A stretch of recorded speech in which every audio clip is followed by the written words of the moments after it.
जय Hind. Bull market है जहां पर निफ्टी ने ऑल टाइम हाई बनाया, बैंक निफ्टी ने ऑल टाइम हाई बनाया, सेंसेक्स ने भी बनाया, इनफैक्ट फिन निफ्टी ने भी बनाया। तो बैक टू बैक आईपीओ आ रहे हैं और गुड न्यूज एक और है कि हम हर आईपीओ के एनालिसिस करने वाले हैं। Hi everyone, my name is Vibor Vashne, I am a SEBI registered research analyst. एक और आईपीओ आया है। अब इस आईपीओ में मिक्स्ड इमोशंस है क्योंकि कंस्ट्रक्शन सिविल से रिलेटेड एक आईपीओ आया है, लो जीएमपी है, तो लोग सोच रहे लगाएं ना लगाएं, सिर्फ जीएमपी से काम चल जाएगा या नहीं चलेगा। तो इसलिए यहां पर स्क्रीन पर डिटेल्ड एनालिसिस करने वाले हैं और एक एक चीज हम लोग डिटेल में देखेंगे। क्या मार्जिन है, क्या लॉन्ग टर्म पर्सपेक्टिव है, क्या ऑन बोर्ड पे कुछ है नहीं है, वैल्यूएशंस क्या है और लगाना है तो कितने लॉट और नहीं लगाना है तो क्या क्या करना है। चलो विदाउट वेस्टिंग टाइम अपने एनालिसिस कर लेते हैं। But yes, before moving ahead, अगर अभी तक आपने चैनल सब्सक्राइब नहीं किया है या न्यू यूजर हो, subscribe the channel, press the bell icon, you will get all the notifications instantly. जैसा कि यहां पर साइन डीएलएम का डाला था, आइडिया फॉर का डाला था, ब्रेकआउट स्टॉक्स भी डाले थे और इनफैक्ट उससे भी इंपॉर्टेंट लर्निंग मटेरियल में भी यहां पर ढेर सारा मिल जाएगा। जैसे मैंने और अभिषेक सर ने मिलकर ये वीडियो हम लोगों ने रिकॉर्ड करा था और मैंने और अभिषेक सर ने, क्या सारा उनका ही था यार। 1,08,000 व्यूज अभी तक आ चुके हैं और भी स्ट्रैटेजीज यहां पर पड़ी हुई हैं। आपको प्लेलिस्ट पे जाना है, प्लेलिस्ट पे क्लिक करने के बाद यहां पर आपको मिलेगा प्राइस एक्शन प्लेलिस्ट, जहां पर ढेर सारे वीडियोस आपको ऑन द बोर्ड मिल जाएंगे।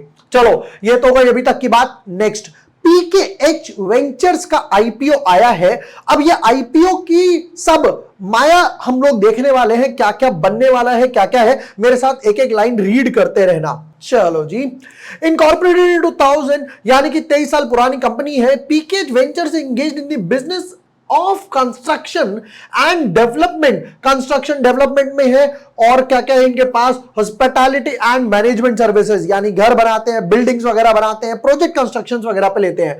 Ventures execute civil construction works for third party developer project, मतलब टेंडर मिला किसी को, वो टेंडर इनसे बनवाता है, ये आए थर्ड पार्टी।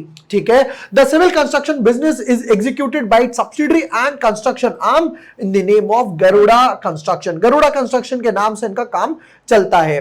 और एक पैरा और लिखा हुआ है, वो भी जल्दी से पढ़ ही लेते हैं। The company concluded the development of the DPH, that is Delhi police headquarters, in April 21, जब कोविड चल रहा था, which involve the construction of twin towers of 17 storey each.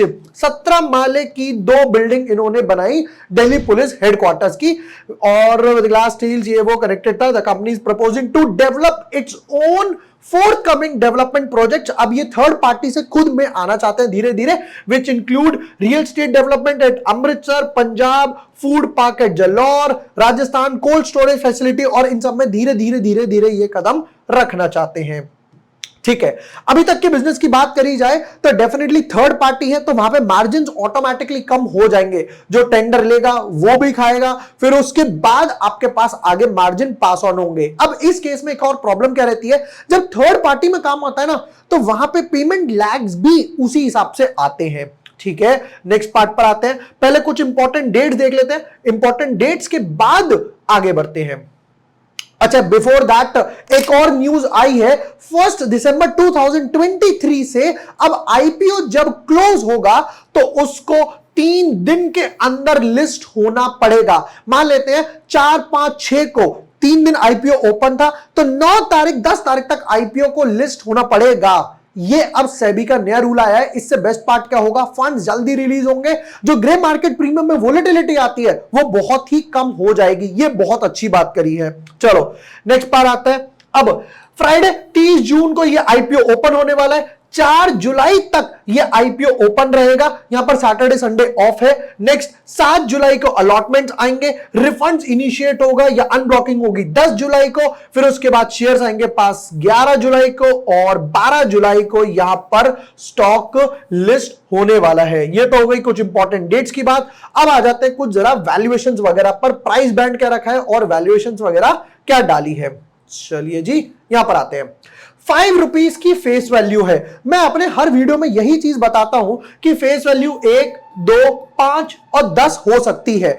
10 की फेस वैल्यू का बेस्ट पार्ट क्या है कि यहां पर लिक्विडिटी कम होती है। जैसे कि मैंने पहले भी वीडियोस में बताया है, पेटीएम का जो शेयर है वो कहीं ट्रेड कर रहा था 21,000 रुपए पे, before the listing face value थी 10 रुपए। उसके बाद क्या हुआ, फेस वैल्यू यहां पर कर दी 1, तो वो भी डिवाइड बाय 10 हो गया, जिसकी वजह से शेयर्स मल्टीप्लाई हो गए और स्टॉक आया 1800-1900 रुपए के आसपास मार्केट में।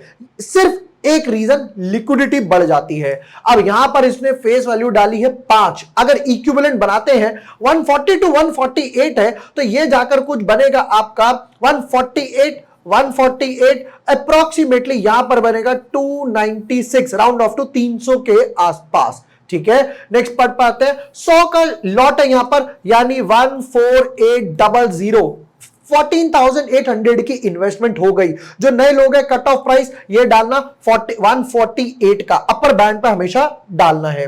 नेक्स्ट, अब कंपनी यहां से उठा रही है 379 करोड़ रुपीस मार्केट से उठाना चाहती है, जिसमें से फ्रेश इश्यू 270 करोड़ का है। ये हो गया फ्रेश इश्यू 270 करोड़ का है, जो कि समवट अराउंड यहां पर आएगा, समवट अराउंड 70% के आसपास। और बाकी का 109 करोड़ जो है, 109 करोड़ वो है ओएफएस। जो लोग नहीं समझते, नॉलेज पर्पस से उनको गाइड कर देता हूं, फिर वापस से चलते हैं। ओएफएस का मतलब होता है फॉर ऑफर फॉर सेल, यानी कि जो पैसा है वो सेलिंग शेयर होल्डर्स के पास जाएगा जो अपना माल बेच रहा है। फ्रेश इशू का मतलब होता है ये पैसा कंपनी के पास जाएगा, जिससे कंपनी केपेक्स करेगी, डेवलपमेंट करेगी, जो भी इन्होंने यहां पर नीचे दिया होगा। तो ये भी फेयर इनफ है, ठीक है, इतना बुरा भी नहीं है, बट जिस हिसाब से है ये 30% के आसपास है, ये 70 है, थोड़ा सा कम और हो सकता था। रिटेल को मिनिमम नॉट लेस देन, मतलब मिनिमम 35% देने वाले हैं। अब रिटेल का जितना पार्टिसिपेशन होगा उतना यहां पर प्रॉब्लम क्या होगा, अलॉटमेंट तो इजी होगी पर डिमांड उतनी नहीं हो पाएगी। क्यूआईबी की बात करें तो 50% से ज्यादा नहीं देने वाले। ऑलराइट, नेक्स्ट पार्ट पर आते हैं। ये चीज भी हम लोगों ने देख ली, ये चीज भी देख ली। अब एक चीज और, शेयर होल्डिंग अभी तक थी 100%, यानी कंपनी पूरी इनके पास थी, उसमें से ये 68% बच जाएगी, यानी राउंड ऑफ 31% के आसपास डाइल्यूट कर रहे हैं। 31% के आसपास डाइल्यूट करना थोड़ा सा ज्यादा है इन दी फर्स्ट राउंड में ये। चलो अब आ जाते हैं नेक्स्ट और last, that is financial information. Financial information में देखते हैं कि कंपनी क्या क्या लेकर आई है आपके लिए। फाइनेंशियल इंफॉर्मेशन, एसेट्स, यहां से थोड़ा ज्यादा जूम इन हो गया, फेयर इनफ। चलो स्टार्ट करते हैं। एसेट्स 244 करोड़ के आसपास के एसेट्स थे, यहां पर लिखा हुआ है रुपीज इन करोड़ है। फिर उसके बाद ये हो गया 1077, ओ बाप रे, ऑलमोस्ट 4 गुना 4.5 गुना से एसेट्स बढ़ गए, 4.5 टाइम्स। बट ऐसा क्या करा, ट्विन टावर्स तो बनाए थे अप्रैल 2021 में, ये तो यहां तक के 1077 है। एसेट्स में जंप आया है, ये पहला क्वेश्चन है, क्यों आया और उसके बाद क्या हुआ वो देखते हैं। 1077 से 1102, यानी कुछ हार्डली 30 करोड़ के आसपास, 25 करोड़ के आसपास बढ़े। फिर हो गया 1248 के आसपास, यहां पर भी दिखाई दे रहा है कुछ समवट अराउंड 140 करोड़ के आसपास की ग्रोथ है। इस साल में जब कोविड था, इस साल में मेजर कोविड जब वेव 2 था, तब इनके एसेट्स में ज्यादा इंप्रूवमेंट नहीं आया, और उसके बाद भी देखा जाए तो 8-10% से बढ़ा, सिर्फ एक साल में ही एसेट्स बढ़े हैं। रेवेन्यू की बात करी जाए तो यहां पर 169 करोड़, 264, 100 करोड़ के आसपास सेल्स बढ़ी, 245 सेल्स में डिप आया और 155। अब यह है 3 क्वार्टर का। फिर भी अगर मैं यहां पर कैलकुलेट करूं, 245 डिवाइडेड बाय 4 करूं, फिर उसके बाद इसको मल्टीप्लाई बाय 3 कर दूं, तो भी ये यहां पर कम आ रहा है। ये भी समवट अराउंड 190 के आसपास आना चाहिए, तब भी ये 155 है। अगेन सेल्स में डिप आया बैक टू बैक 2 बार। प्रॉफिट की बात करें तो 14 करोड़, यहां पर समझ आता है अच्छे, ऑलमोस्ट 8% के आसपास मार्जिन था। मार्जिन थोड़ा सा बढ़ा, यहां पर हो गया 10% से ऊपर, 30 करोड़ के आसपास। अब देखना, सेल्स तो यहां पर बात करी जाए तो क्लियरली दिखाई दे रहा है कि सेल्स ड्रॉप हुई बट प्रॉफिट बढ़ा। यहां पर मार्जिन अच्छे खासे लग रहे हैं, समवट अराउंड 27% के आसपास मार्जिन है। बट 155 पे 28, यहां पर मार्जिन हो गए समवट अराउंड 18%, 19% के आसपास। मार्जिन में भी ड्रॉप आया, प्रॉफिट में भी ड्रॉप आया, सेल्स में भी ड्रॉप आया। तो यह क्लियर फैक्टर दिखाई दे रहा है कि अभी तक दिसंबर 2022 तक इनका काम अच्छा नहीं चला है। अब वो क्यों, वो भी एक चीज देख लेते हैं जल्दी से। बोरोइंग्स थी 25 करोड़ जो कि सीधा 3-4 टाइम्स हो गई 96, फिर उसके बाद थोड़ा सा जंप आया हल्का सा, ये ईयर अच्छा रहा, बट यहां पे फिर वापस से डबल हो गई। 3 साल में 25 करोड़ की बोरोइंग 172 करोड़ हो गई। यही एक रीजन है जहां पर मार्जिन हिट लेकर गया, यानी कि पैसा कमाया, एक्सपेंसेस करे, एक्सपेंसेस के बाद इंटरेस्ट पे करा, और वो जो इंटरेस्ट पे करा उसकी वजह से पैट में एक अच्छा खासा ड्रॉप आ गया। ठीक है, और अब यहां पर हम लोगों ने फाइनेंशियल्स भी देख लिए। लास्ट पार्ट पर आते हैं कि भैया जो कंपनी पैसा रेस कर रही है वो किस लिए कर रही है। Investment by the way of equity in our subsidiary Alaipani Hydro Project Private Limited for the development of hydropower project, ठीक है।